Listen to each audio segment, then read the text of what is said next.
Friends, welcome back to my channel universe of answer story. अगर आप लोगों को मेरी ये वीडियो पसंद आए तो इसे लाइक कीजिए, अपने दोस्तों के साथ शेयर कीजिए और ढेर सारे कमेंट भी कीजिए। और मेरे चैनल में अगर नए हैं तो इसे सब्सक्राइब करना मत भूलिए। चलिए शुरू करते हैं हमारी स्टोरी डील ऑफ मैरिज का पार्ट नंबर 36।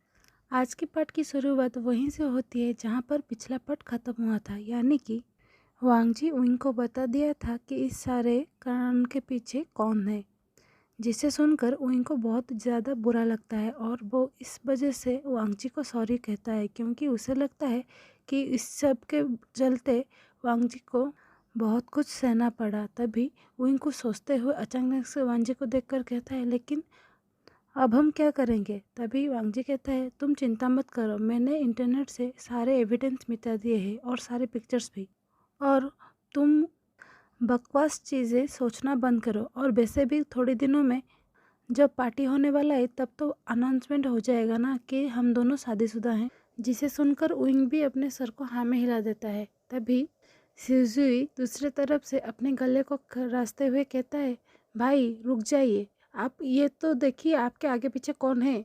मुझे लगता है जब आप उइंग को देखते हैं तो ये भूल जाते हैं कि आपके आसपास कौन है। जिस चीज़ को सुनकर हमारे वांगसेन झेप जाते हैं और चुपचाप अपने खाने में फोकस करने लगते हैं। तभी वांगजी उइंग को देखकर कहता है, एक काम करो, आज से कुछ दिनों के लिए तुम कॉलेज मत जाओ। वैसे भी तुम्हारे अगले हफ्ते से एग्ज़ाम शुरू होने वाले हैं और उससे पहले हम सब डिक्लेयर कर देंगे कि हम दोनों का शादी हुआ है। उसके बाद जितने भी अफवाह फैला है वो सब कुछ मिट जाएगा और उन लोगों को पता चल जाएगा वो कार किसका है। जिसे सुनकर उइंग भी अपने सर को हाँ में हिला देता है। तभी न्यूएसंग कहता है, लेकिन अगर वे ब्रदर आप नहीं जाएंगे तो मैं भी नहीं जाऊंगा। तभी वेनिंग कहता है, अगर ये दोनों नहीं जाएंगे तो मैं जाकर क्या करूंगा।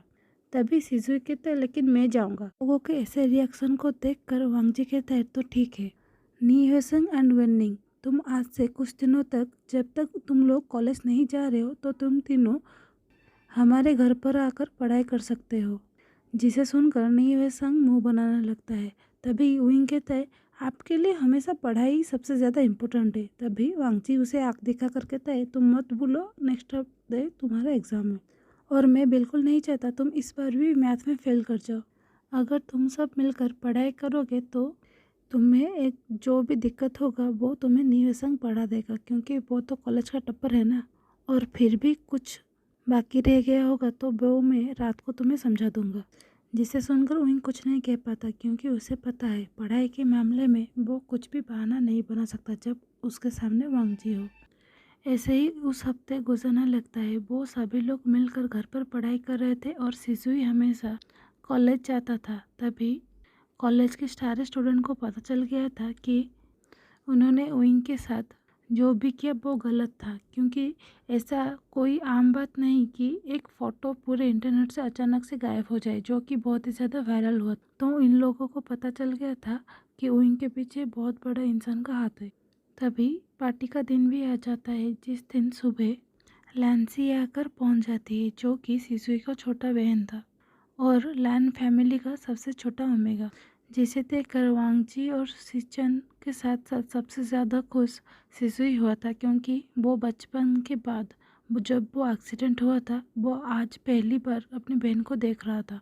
इसीलिए वो दौड़कर जाकर अपने बहन को गले लगा लेता है। लेकिन जब बहन लैन्सी सिजुई को नोटिस करता है तो वो थोड़ा पागल हो जाता है, क्योंकि लैन्सी सिजुई का बहुत ही बड़ा फ़ैन था। इसलिए वो बहुत ही ज़्यादा खुश होते हुए कहता है, मैं यकीन नहीं कर पा रहा हूँ कि चाइना का बहुत ही बड़ा सुपरस्टार मेरा भाई है। जिसे सुनकर सिजुई उसके सर को थपकाते हुए कहता है, पागल, मैं सुपरस्टार दूसरे लोगों के लिए हूँ, लेकिन मैं तुम्हारे लिए तुम्हारा बड़ा भाई हूँ। जिस बात को सुनकर लैन्सी की आंखों में भी आंसू आ जाते हैं, क्योंकि उसे सिर्फ पता था कि उसका एक बड़ा भाई है, लेकिन उसे ये भी पता था कि उनका कोई खोज खबर नहीं है उस एक्सीडेंट के बाद। उसके बाद हमें दोपहर का सीन दिखाया जाता है, जहाँ पर पूरा परिवार मिलकर लंच कर रहे थे। तभी उनके डोर का बेल बजने लगता है, जिसे देखकर उनका बटलर जाकर जब डोर ओपन करता है, उसके सामने और कोई नहीं मिस्टर वे चांसे ही थे। जिसे देखकर लैन फैमिली बहुत खुश हो जाते हैं और हमारा उइंग भागकर जाकर अपने पापा के गले लग जाते हैं और वो शिकायत करते हुए कहता है, पापा आपने कहा था 1 हफ्ते के बाद आ जाओगे, लेकिन आपको पूरा 15 दिन लग गया।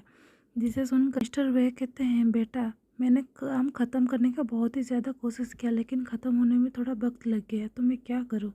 जिस बात से विंग मुंह बनाकर कहता है, मुझे पता है बचपन से ही आपके लिए आपका काम ही सबसे ज़्यादा इम्पोर्टेंट है, मुझसे भी ज़्यादा।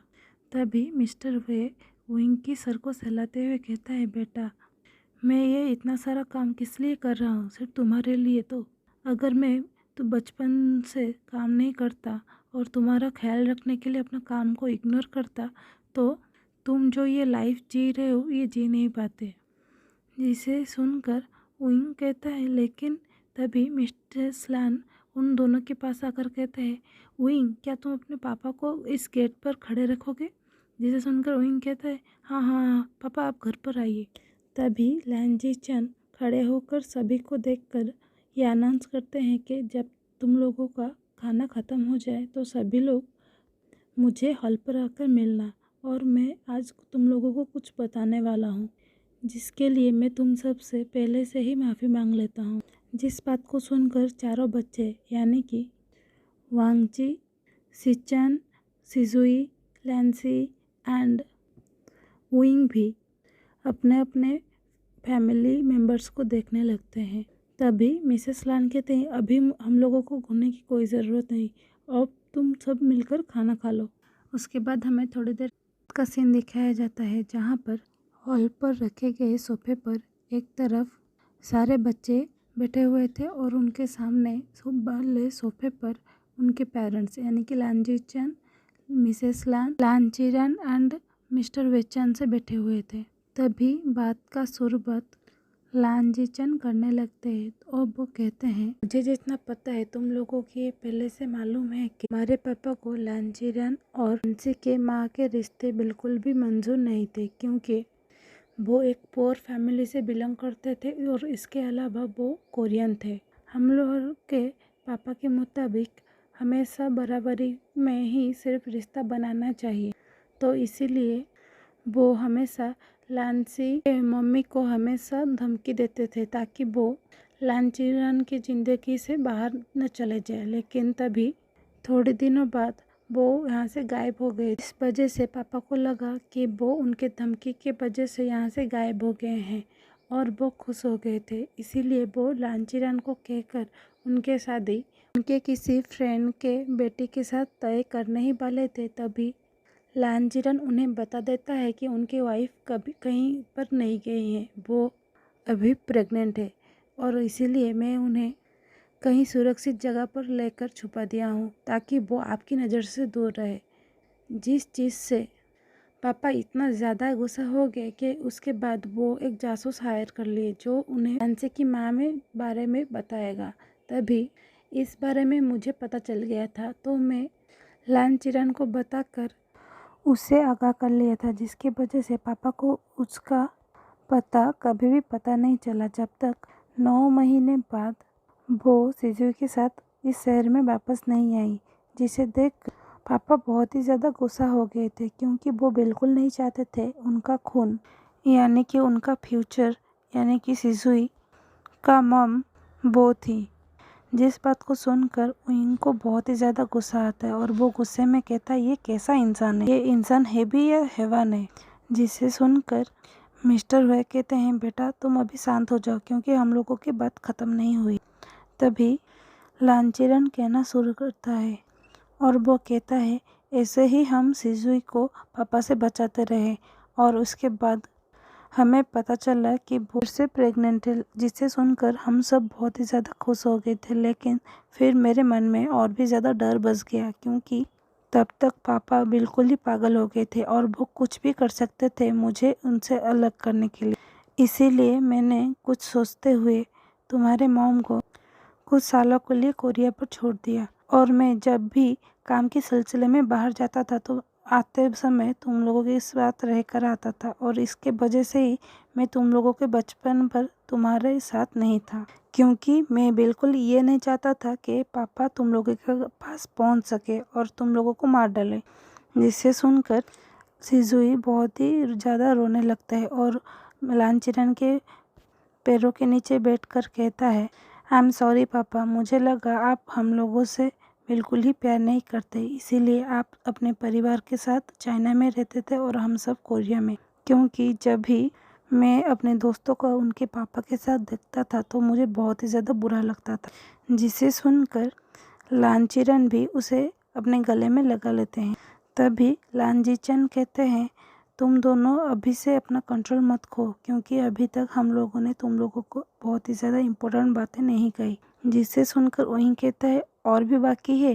तभी मिस्टर वे कहते हैं, बेटा यहाँ पर आओ। जिसे सुनकर ओइंग थोड़ा डरते हुए उनके पास जाने लगता है और मन में सोचता है, ऐसा क्या बात है जिसके वजह से पापा मुझे उनके पास बुला रहे हैं।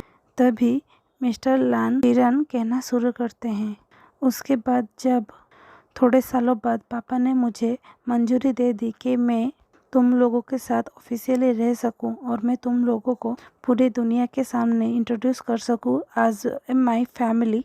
जिस बात को सुनकर मैं बहुत ही ज़्यादा खुश हो गया था, तो इसीलिए मैं तुम्हारे मॉम को कॉल करके बता दिया था कि वजह से वो उस दिन तुम दोनों को अपने साथ लेकर कोरिया से चाइना वापस आ गए थे और वो रास्ते में ही थे। तभी उनकी कार का एक्सीडेंट हो गया था और उस एक्सीडेंट की बदौलत तुम दोनों की माँ गुजर गई थी और मुझे बाद में पता चला कि सिजुई भी उस कार के एक्सीडेंट के बाद से गायब है और हमें उसका लाश भी नहीं मिला। इसीलिए मुझे हमेशा से पता था कि सिजुई ज़िंदा है और मैंने बहुत ही लोगों को लगा दिया था तुम्हें ढूंढने के लिए, लेकिन तब लांसी का हालत बहुत ही ज़्यादा ख़राब की वजह से मैं उसे छोड़कर कहीं नहीं जा पाया, खास करके तुम्हें ढूंढने के लिए। इसके बाद मिस्टर वे कहना चालू करते हैं कि उइंग अपना कंट्रोल मत खोना। इसे सुनकर उइंग अपने पापा को देखकर कहता है, मुझे इससे क्या लेना देना और मैं इसे कंट्रोल क्यों खोऊंगा। तभी मिस्टर वे कहते हैं, उस दिन जो एक्सीडेंट हुआ था उस कार के साथ जिस कार का टक्कर हुआ था और जिसके वजह से उस कार में बैठी लेडी का भी डेथ हो गया था, वो कोई और नहीं तुम्हारी माँ थी। जिसे सुनकर उइंग अचानक से पैनिक करने लगता है और वो नीचे गिरने ही वाला था। तभी वांगजी उसे संभाल लेता है। भी उइंग की आंखों से बहुत जोरों से आंसू निकलने लगता है और वो अपने पापा को देखकर कहता है, क्या इसी वजह से आप लोगों का दोस्ती टूट गया था। तभी इस बात को सुनकर मिस्टर वे भी अपने सर को नीचे झुकाते हुए कहते हैं, हाँ। तभी उइंग गुस्से में कहता है, अगर ऐसी बात है आप और माँ ने मिलकर मेरी शादी वांगजी से फिक्स क्यों की, क्योंकि वो वांगजी के आंट थे जिसके वजह से मेरी माँ अब इस दुनिया में नहीं है और उनके साथ साथ मेरा छोटा भाई या बहन जो ये दुनिया में आया ही नहीं था। जिस बात को सुनकर वांगजी को भी बहुत ही ज़्यादा धक्का लगता है, खास करके उनके मुंह से ये बात सुनकर कि उन दोनों का शादी क्यों हो। तभी वांगजी उइंग को पीछे से गले लगाते हुए उसे शांत कराते हुए कहता है, उइंग शांत हो जाओ, पहले सारी बात अच्छे से समझ लो, उसके बाद कुछ डिसीजन लेना। तभी उइंग गुस्से में वांगजी को धक्का देकर कहता है, मुझसे दूर रहो, तुम लोगों के परिवार के वजह से ही मैं आज अनाथ हूँ और बचपन से ही अपने माँ के प्यार के लिए तरस गया हूँ। जिसे सुनकर वांगजी के आंखों में भी आंसू आने लगता है और वो रोते हुए आवाज़ में कहता है, उइंग तुम कैसे कह सकते हो, क्योंकि वो एक्सीडेंट में सिर्फ तुम्हारा मॉम ही नहीं हमारे आंट भी गए थे और उसके साथ साथ हमें कुछ बहुत सालों तक सिजुई का अता पता ही नहीं था।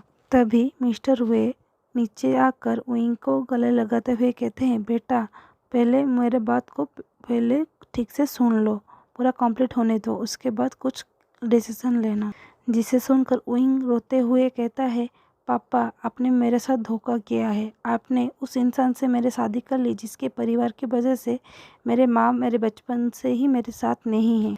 ऐसा कहते हुए उइंग बहुत ज़ोरों से रोने लगता है और उइंग के ऐसे हालत को देखकर वांगजी भी रोने लगता है और हमारे वांगसेन को ऐसे देखकर उनके सारे फैमिली भी बहुत ही ज़्यादा सैड हो जाते हैं।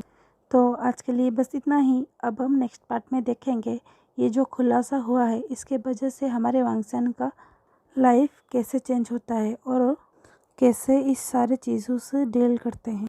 और हाँ, अगर आप लोगों को मेरी ये वीडियो पसंद आए तो इसे लाइक कीजिए, अपने दोस्तों के साथ शेयर कीजिए और ढेर सारे कमेंट भी कीजिए। और मेरे चैनल में अगर नए हैं तो इसे सब्सक्राइब करना मत भूलिए। और हाँ, और एक बात, कल रात 9 बजे चाइल्डिश लव का पार्ट नंबर 11 अपलोड किया था। मुझे लग रहा है आप लोगों ने उसे नहीं देखा है, इसके वजह से उसका व्यू बहुत ही कम है। तो पहले आप इस स्टोरी को ख़त्म करने के बाद उसे जाकर देख लेना। And also thanks for watching.